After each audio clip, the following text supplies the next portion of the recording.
Hey love, welcome to Midday Motivation. I am Hope Knows and I am here to get you motivated. Losing sucks. It's no fun. We don't want to do it. It's not enjoyable. I think we can all agree. But what if there was a way that you could turn your losses into wins? And what I mean by that is I want to show you how you can win through your losses. And being able to learn this is not only going to help you overcome when you do lose, but it's also going to help you remove that fear of loss. Now, for those of y'all that are like, I thought we were talking about identity today, because I did promise you that on the last Midday Motivation. We're actually going to do that the week after Thanksgiving. I felt the spirit pushing me to really get this message out today, so we're going to talk about this. And then the week after Thanksgiving, that's where we're going to dive into identity and purpose. So don't think I forgot about you. Just changed up the order of the dates a little bit. Now, if you played sports in school, you probably remember encountering that person that when you lost, they would go crazy, kicking over water bottles, refusing to shake the opposing team's hand. Or maybe that's you. You're that sore loser. But we've all encountered a sore loser before. And you may not be the person that's doing all that, but maybe you feel that on the inside and you're just not letting it come out, or it deeply bothers you to lose. Or perhaps you're the type of person that doesn't try anything at all because you're so afraid of what will happen when you lose. I think Stacy Abrams is a great example of how you can turn your loss into a win. So I want to use her today to demonstrate that for you. Now, before you get all like, oh, this is not a video about politics at all. So I don't care about your political beliefs, nor am I going to share mine with you. This is not the place for that. But I do want to show you how you can take what would be perceived as a very negative situation as a loss and turn it into something positive that can work in your favor. So just a little background, in 2018, Stacey Abrams ran for governor of Georgia against Kemp. Long story short, Kemp was declared the winner. Now, there was rumors that it was voter suppression and different things going on, so she was within her right to ask for a recount. I think it was a close margin, so she did that.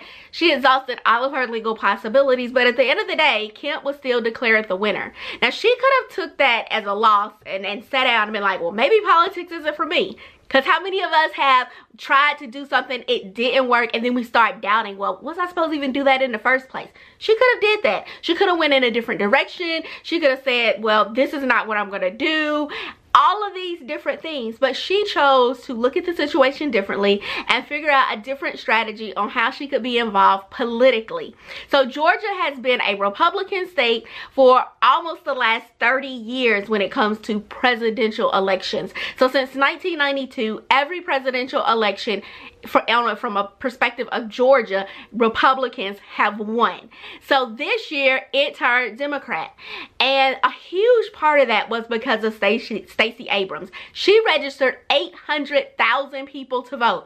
Like, how many of y'all registered 8 people to vote in the last year? Like, for real, like, she registered 800,000 people to vote. So she played a major part, and she raised millions and millions of dollars. So she played a huge part in that campaign and turning it around, when she could have easily said, well, I lost my campaign, so forget everybody, but she didn't. And now she's still continuing to fight. So in January, there's a huge runoff election coming up. The whole country is watching the state of Georgia. If you live in Georgia, make sure you get out and vote.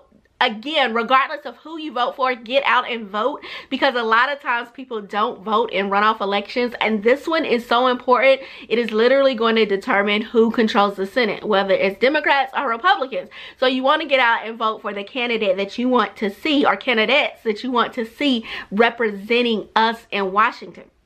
So she, with that, because it's a runoff coming up, she raised $3.5 million in 2 days. Like, she literally helped raise $3.5 million in 2 days.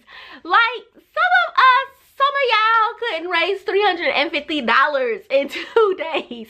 Like, I hate sales, so I guess if my life depended on it, I could come up with it. But yeah, just call it, and asking people and getting $350 in 2 days, like, that's not my gift at all.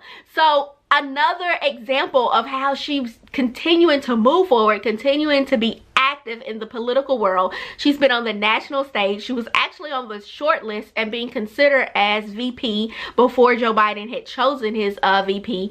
So all of these things that she has been able to accomplish by not allowing that one setback, that one loss to defeat her and knock her out of the race.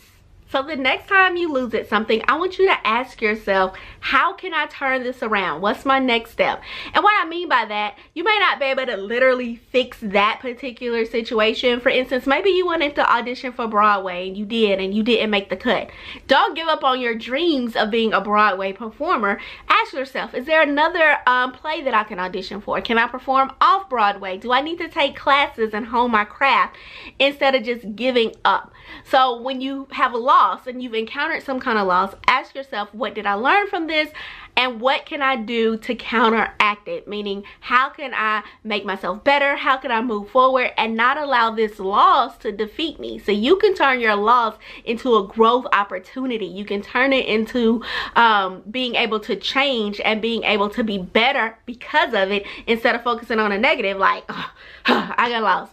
And if you're that person with a fear of losing, I want you to ask yourself, well, what's the worst thing that can happen? And really think about what you're scared of. Okay, so if I have this fear, if this happens, then what? And if this happens, then what? Because a lot of times our fear, without us really thinking about the results and the consequences, just that initial fear is so paralyzing. When you really look at what is the quote-unquote worst that can happen, it's not that bad. It's not that bad at all. So that'll help you overcome that. Because when you're able to start overcoming your losses, when you're able to push past that fear, that's when you're able to start getting the victory. That's when you're able to grow stronger and be more intentful in your purpose.